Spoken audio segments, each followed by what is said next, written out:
Hi, my name is Oscar Munoz, and I'm the recently retired Chairman and CEO of United Airlines, and now a full-fledged um, advocate of failing the concept of retirement. And from my perspective, I think communication creates transparency and therefore trust, and a critical part of engaging with other humans, both on a personal and a business level. Well, Oscar, thank you so much for joining us today. Excited to have you here. Oh, it's wonderful, and I can't wait for the event. So let's get started with the conversation. During your tenure at United Airlines, I know you put an emphasis on listening to and empowering your employees. Given the challenges that the company had seen prior to your joining, I want to learn a little bit more from you. What did that first year or so of the listening exercise look like? How did you learn to build trust with your employees over time? The instinct we all have, and corporate communication professionals like all of you understand this better than others. But for context, the United Airlines that I took over was anything but United. We had a merger that had stalled. We had had 8 CEOs in the previous decade. Our performance metrics were in tailspin. Investors, customers, and particularly employees were very much not in support of the company. And so my instinct was to go find out why. It's exactly, rather than what everybody was telling me. And I quickly learned that they were disenfranchised, disengaged, and disillusioned.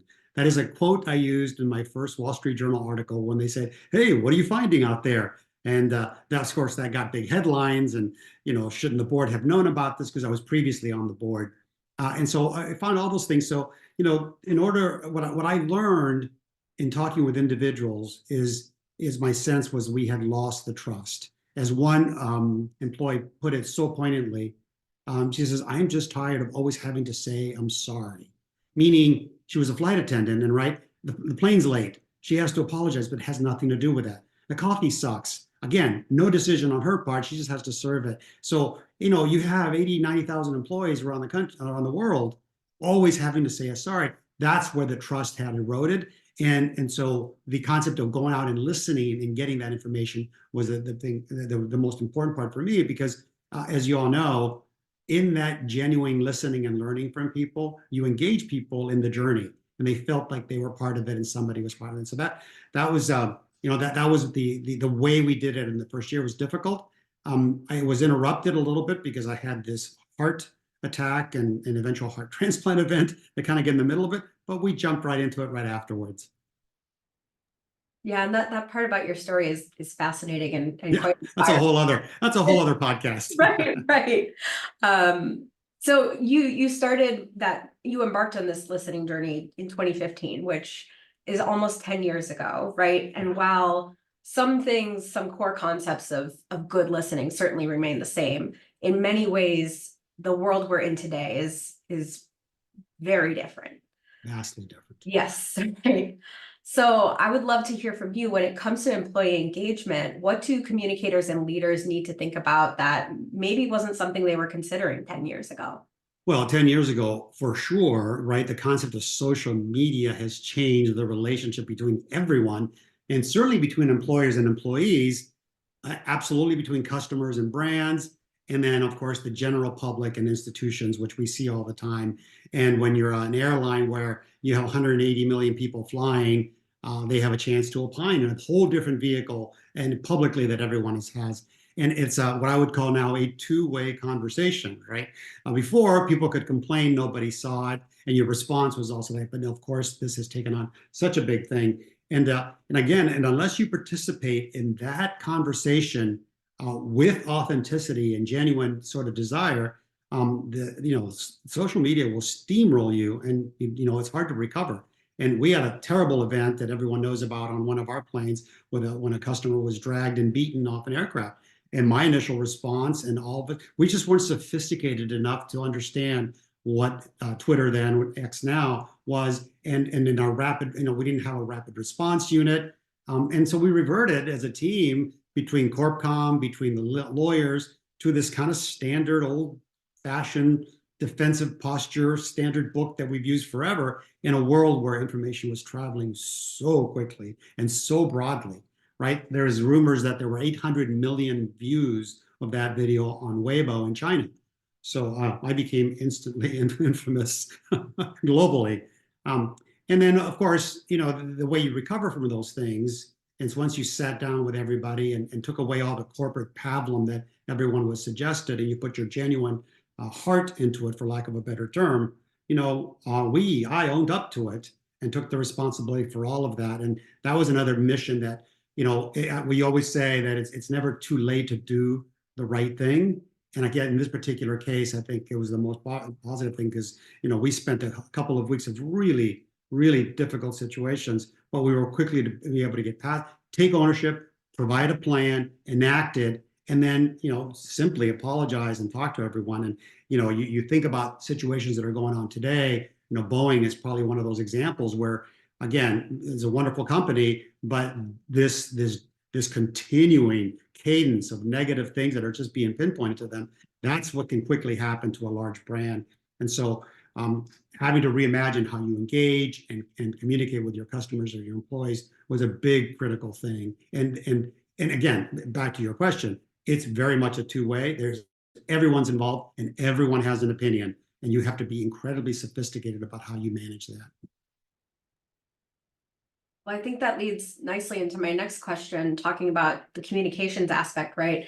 I know you emphasize the importance of really putting those business communicators front and center during your time. And I would love to hear from you. What did that look like in practice? And what can other leaders and communicators learn from this strategy?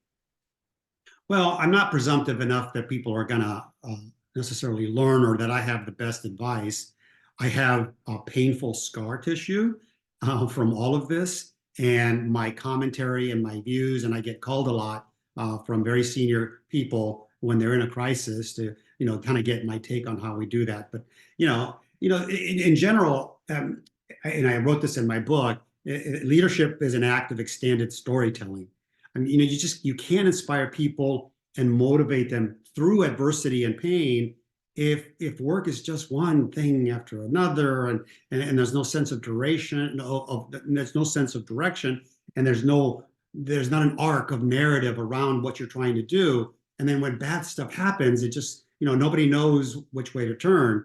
And so, through words, and then of course backed up with action, something I call proof, not promise, you can help people understand that, okay, this is where we are, this is where we want to go, and this is what we all together have to do to get there.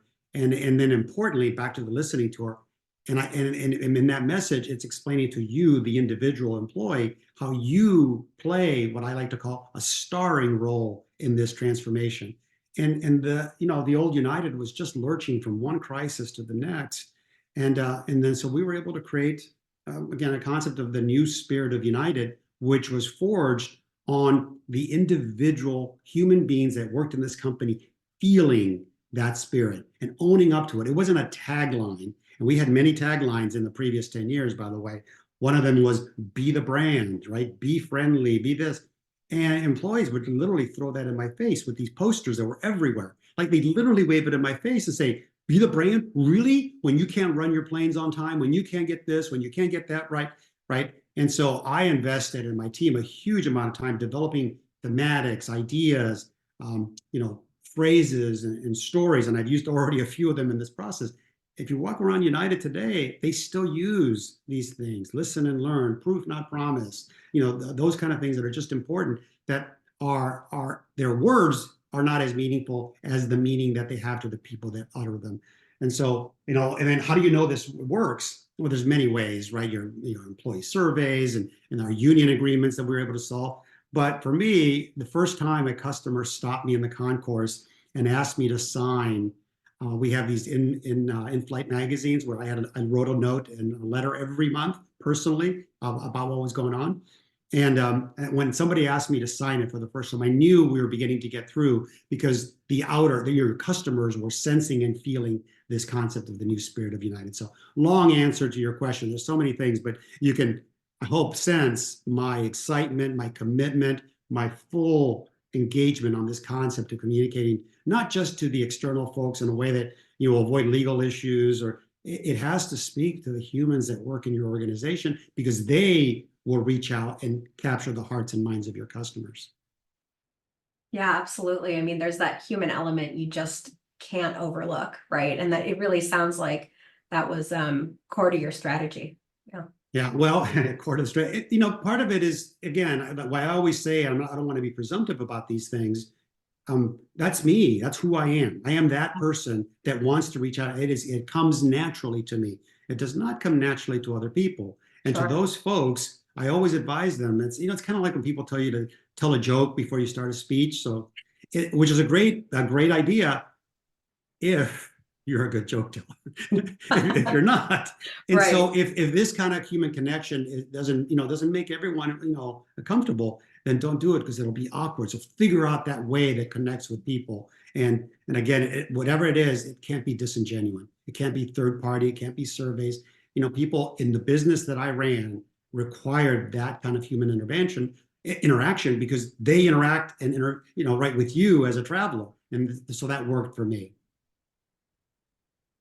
Well, Oscar, I'm looking forward to your session at our World Conference coming up in Chicago this June. I know the format is going to be part fireside chat, town hall, so certainly an opportunity for dialogue. For folks listening who plan to join and plan to sit in on your session, I'd just love to hear, what do you hope attendees will gain? What are you looking forward to? Well, what they'll gain is hopefully a ratification, a confirmation that what they do for a living is so gosh darn important, and even more important in today's world. But we can't walk around and say it's important. We have to prove all our organizations, all the things that we do. We can't walk around and say, communication is important. It's right. We have to guide our leaders to understand the value of that. And so not just, hey, you need to go listen to people. Well, done poorly, that's the worst advice you can give. So it's not about writing notes or writing memos or writing strategies. It's about really engaging, understanding your leaders and their style, their human dynamic, and how do you best utilize that in this communication that, in my opinion, leads to this capture of hearts and minds that extends beyond your employees through your customer base. That's the important part that I hope people take away. Is again a proof, not promise, right? I say all this stuff. I have proof, because all you have to do is look at United's sort of arc with regards to its financial results, its NPS results, just the brand image that people have of them now versus what they did. All of that came from engaging these 80, 100,000 people all over the world, feeling as part of this and creating this new spirit of United. And so that's what I hope that people get. With regards to the town hall and questions, I say one thing and one thing only: bring it. You want to know how to get to global service? I can answer that. You can. You got to spend a lot of money. You want to talk about my failures? Read my book. It is almost as much about failures. I mean, in fact, there's very little, oh, look at me, look how great I did. It is not one of those memoirs, in my opinion. It is really one that tries to, back to your question, to not teach, but guide and give people examples of an approach that took place that worked, and it can work. Leading with heart, leading with humanity, along with all the business strategy that's obviously clearly important. I'm a perfect example, and our company is a perfect example of how that can work. Yeah, the candor is inspiring, definitely. Yeah. So, Oscar, my last question for you, and we like to ask all of our guests this, is what gets you up in the morning? It's interesting. I mentioned at the start of it how badly I'm failing retirement, but I don't feel that way. When people ask me what you're doing, I say I am busy, I am healthy, and importantly, I am happy. And what this new chapter allows me to do is to really engage in things that I've wanted to for a long period of time. Words like DEI and ESG have become bad four-letter politically divisive words. I believe in all of those comments and all those components of all of this stuff, but I try to project them in a way that's practical and logical. I'm not a big fan of begging people on the DEI front. Please hire people of color. Please, take care of women and pay them the same. I try to offer advice and facts and data that get an individual interested. It's like, ooh, I should do this not because it's a DEI thing, but it's a competitive thing. It's a business generation thing. I mean, underrepresented minorities in this country make up a huge portion of the buying power. So they're customers in growing numbers. Why wouldn't you pay attention to them? Sustainability, yes, it's green and it's the right thing to do. But in a world like aviation, where we burn a lot of fossil fuel, I've approached that not from the green aspect of that, but a different green, that volatility of fuel price wreaks havoc on the stocks of airlines. Imagine if we had an alternative fuel that was indeed sustainable, that had a price that was very consistent. What that would do for people's equity, their stock value would be immense. And so that gets people attention. And it's not a green thing per se, that's kind of a political thing. It's a business thing. That is a win-win because it also creates, a more sustainable planet for us, which I think we're all part of. So at the end of the day, I lived in a world as a CEO, sometimes like, especially early on with United, it's like, oh my God, what's wrong now, right? And everybody thought, it was like, oh, United, what's wrong? And we moved it to a kind of a fun a phrase that's what's next, an exciting what's like, ooh, what next thing are they doing? And you keep seeing that from United, which is the best legacy for someone like me, that a lot of that continues to this day. Yeah, absolutely. Well, Oscar, thank you so much for your time today. We appreciate the opportunity to talk with you. It was certainly the most energizing part of my day. And we are so looking forward to having you at World Conference this June in Chicago. So thank you again. It'll be so much fun. And again, I look forward to it. And thank you for having me.